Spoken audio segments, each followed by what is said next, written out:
did I do to deserve this? God, I have been very nice to this girl. What do I do to deserve this? God. Amaka, you did this to me again. Like, my mom wanted me not to fall in love, but I couldn't listen. I did not listen. Oh God. What do I do? Like, like, this relationship is casted already. It's all over social media. Many people know that, yes, that we are in love. You know I gave you all I have. Maybe I gave you more than what you deserve. What do I do to deserve this? You left me for a sugar daddy. No. My mom told me this, that I should be careful with love.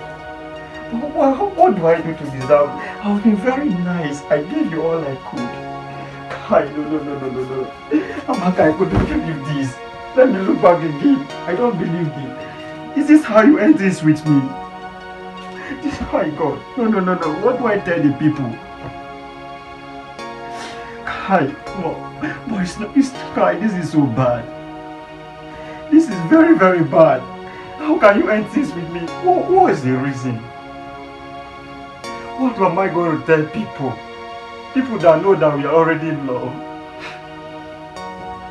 I'm so like, I don't know how do I comfort myself. Like, my heart keeps calling you every day, but this is what you keep doing to me. Amaka, I will never forgive you this. I even blame myself for disobeying my mom for the... Oh my God, I blame myself for disobeying my mom. How I wish I listened to her. Like, all the dreams that I've